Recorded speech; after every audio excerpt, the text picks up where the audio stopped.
Assalamualaikum warahmatullahi wabarakatuh. Madayaw, ug maayong adlaw kaninyong tanan. Magandang araw sa inyo lahat. Ang impeachment complaint na inendorso ng akbayan ay isang papel na walang kalakip na kahit anong ebidensyang magpapatunay sa mga paratang na isinasaad dito. Hindi na ito bago. Matatandaan na ang impeachment laban sa akin ay naging sagot nila sa aking pag-alis sa gabinete.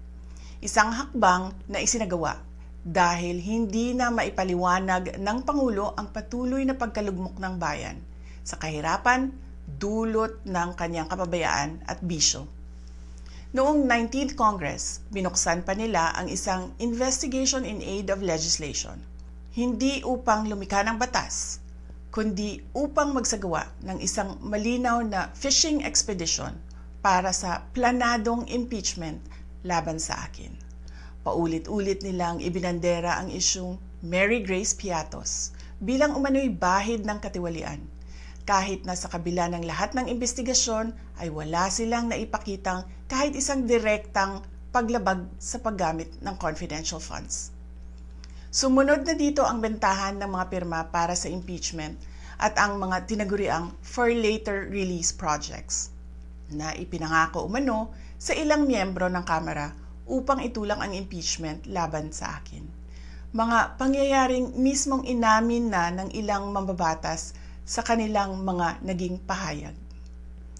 Mga kababayan, walang kredibilidad ang akbayan upang mag-endorso o magsumite ng impeachment complaint.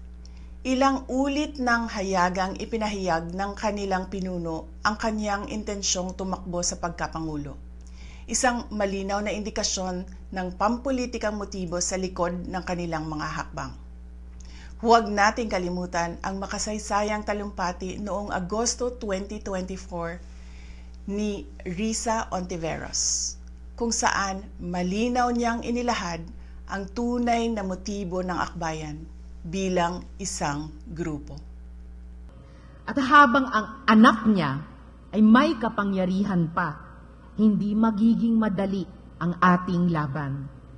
While VP Sara is in power, the threat of a full-blown Duterte comeback is still a very real and present danger. For one, they are supported by one major superpower, China.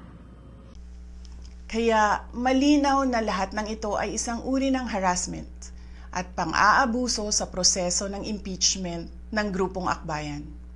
Hindi malinaw kung ano ang ipinaglalaban nila para sa kaayusan ng bayan, pero napakalinaw ng kanilang pamumulitika at pagpapahirap sa usaping diplomasya ng ating bansa.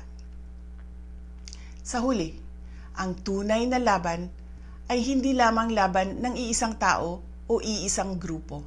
Ito ay laban para sa katotohanan at sa dangal ng ating bansa. Naway magsilbi itong paalala sa ating lahat na ang kapangyarihan ng impeachment ay hindi dapat ginagawang sandata ng politika, kundi isang banal na proseso para sa hustisya at pananagutan. Sapagkat kapag nanaig ang abuso, ang tunay na talunan ay ang sambayanang Pilipino. Syukran.